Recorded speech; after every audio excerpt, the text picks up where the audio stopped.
أعوذ بالله السميع العليم من الشيطان الرجيم بسم الله الرحمن الرحيم إن الحمد لله أحمده حمدا كثيرا طيبا مباركا فيه والصلاة والسلام على رسوله الكريم محمد بن عبد الله وعلى آله وأصحابه ومن والاه إلى يوم الدين. أما بعد أمة الإسلام أحبة في الله السلام عليكم ورحمة الله وبركاته.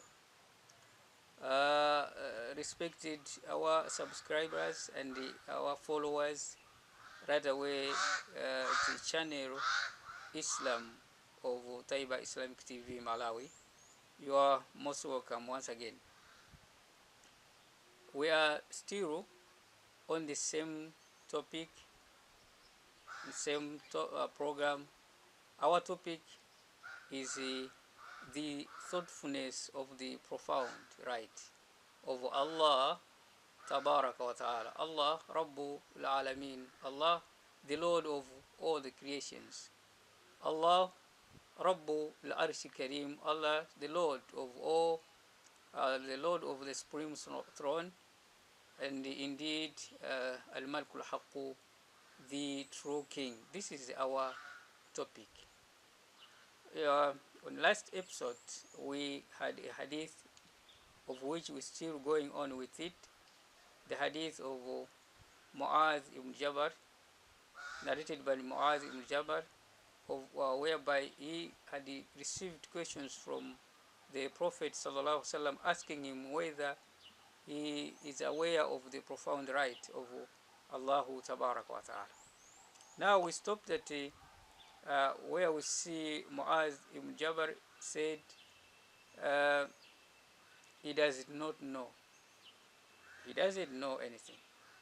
But the way he responded was like Allahu wa Rasuluhu A'lam, saying it is Allah and His Prophet and His Messenger knows best. Know best. Right. Now, today, our focus is on the first. As we said, Allah has many rights. Now, we would like to focus on the first right of Allah Tabaraka wa Ta'ala. Insha'Allah Jalla wa Ala. Ummatul Islam. Before I go further, let me remind you that these rights we're talking about is for the one who is Al-Awwalu wal-Akhir wal-Zahiru wal-Batin. The refer is Quran, Surah Al-Hadid, if you want that, chapter 57, verse 3, Surah Al-Hadid. Allah said, Wal-Awwal wal-Akhir wal-Batin wal-Zahir wal-Batin. He is the first and the last. He is the apparent and the hidden. This ayah, this verse meaning that Allah is the first without beginning. He is the last without end. He is the apparent. Above Him there is nothing, no anything. Beside Him, Al-Zahir, besides Him, there is no anything. So that one is the one we are talking about. We are dealing with His rights here. We should not forget, we should bear in mind as we are going. Right. Mu'az, the companion, this prominent companion of Rasulullah Sallallahu, has responded in a wonderful way. But you should know that this system, this style of responding Mu'az has done is not the first. Let me take you back to Hadith Jibreel, where Jibreel alayhi salatu wasalam, the archangel, the angel Jibreel alayhi salatu wasalam, appeared before the Sahaba in the presence of Rasulullah sallallahu. He came to teach the Ummah, the Sahaba, about Deen. He asked the Prophet sallallahu a number of questions. He asked about faith, Al-Iman. He asked about Al-Islam, Islam, religion, this is our beautiful religion. He asked about the Al-Hisan, this concept of perfection in Islam. Until we asked about Qiyamah, when Qiyamah shall fall. Alhamdulillah, all the question the Rasulullah sallallahu the Prophet sallallahu alaihi wasallam successfully responded. After everything, the angel Jibreel disappeared. However, the Sahaba, all the Sahaba could stay attentively listening and learning. Now, after everything, the Rasul Sallallahu wanted to let the Sahaba know about this person, because the angel, nobody knew him. Now the Prophet asked the Umar ibn al-Khattab anhu, Amir al-Mu'minina, the leader of the believers, Umar radiallahu anhu, said, Ya Umar, atadiri man sa'il. The Prophet used this name, used Umar, but as a representative of all the Sahaba. Umar, do you know this person was asking questions? This question now came here. What did Umar say? Let us look. Did Umar say, I don't know? No, Umar said, Allahu wa Rasuluhu A'lam. I believe for sure it is Allah and His Messenger know best. Ya Salam. Ummatul Islam. Look at the beautiful style of responding from the great scholars of the great Prophet Muhammad Sallallahu. The meaning, the essence is, Ya Rasulullah, oh the Prophet, I don't know. However, I'm here, I'm ready, eager to learn, teach me. That's the whole essence of this style of responding. Now here is Muaz ibn Jabal. He's giving the same style, he's giving the same system. So it was a trend, it was a system, it was a custom of the Sahaba. Whenever they received a question from the Rasulullah Sallallahu, asking whether they know something, and the Sahaba, when they know that they don't know, they would rather refer it to Allah Subhanahu Wa Taaala and His Prophet. What a beautiful teaching. Alright, I hope you follow me. We are following together, we are following me. Don't forget, this is our lovely, lawful Taiba Islamic TV. Or what you can do is subscribe, follow and share on our channels. Ummatul Islam, hayakum Allah. Now, when the Prophet got the response from Muaz, radiallahu anhu, this prominent Sahaba, that he does not know except Allah and His Prophet know best. Now, the Prophet said, فَإِنَّ حَقَّ اللَّهِ عَلَى الْعِبَادِ أَن يَعْبُدُوهُ. Now, you should know that the profound right of Allah upon His servants is that they should worship Him. And he proceeded, he said further, وَلَا يُشْرِكُوا بِهِ شَيْئًا. And they should shun away from shirk, they should not associate partners beside Him. Two things. Ummatul Islam, hayakum Allah. Here now, there is establishment of the principal right of Allah, the fundamental principal right of Allah Subhanahu Wa Taaala. What is it? It is to obey and worship Allah.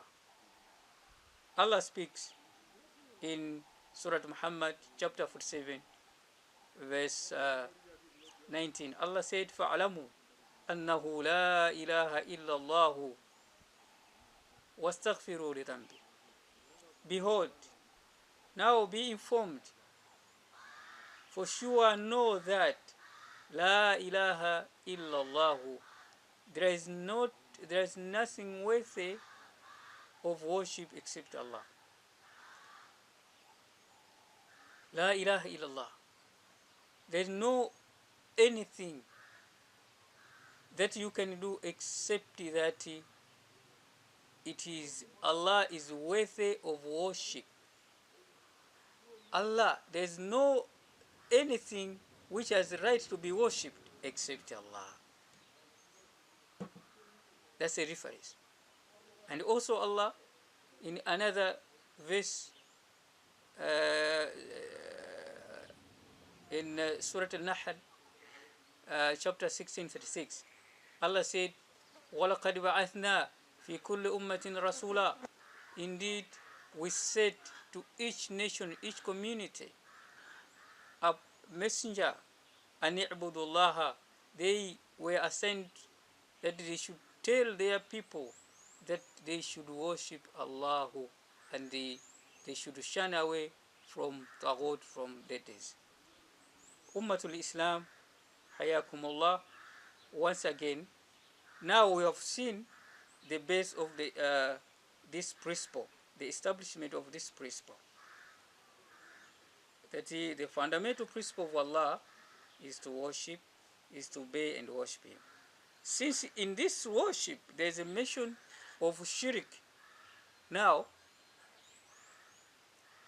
I would give you another dua, one more dua. On first episode, in last episode, we got mention of a dua that if you do, will receive support from Allah, so that we become those that implement in terms of honoring and respecting the rights of Allah. We said you should be saying, Allahumma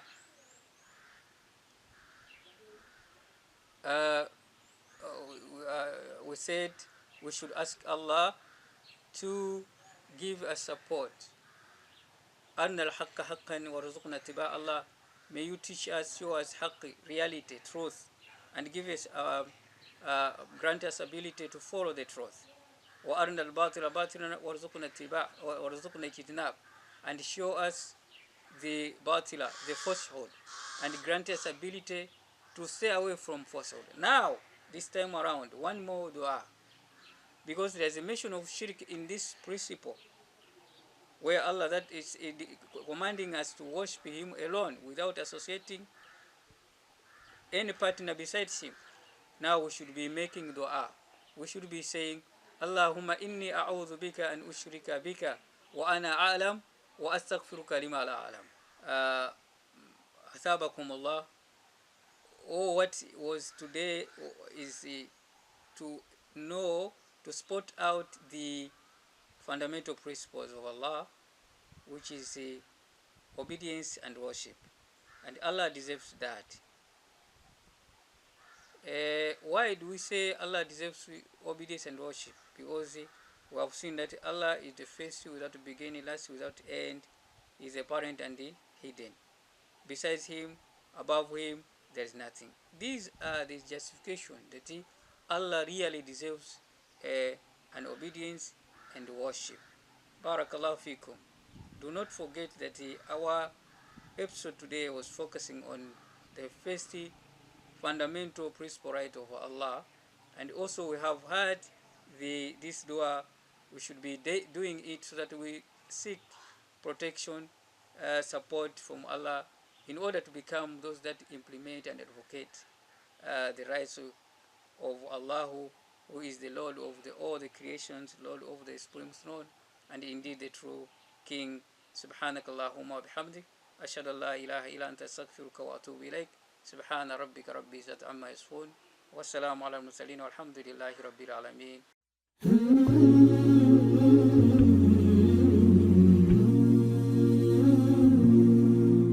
كن قرآنا يسعى يمشي بين الناس، فسلوكك علمك نفعك ركن وأساس. كل العالم مل وكلم من الكلمات، يسألون عن المثال، عن مصداق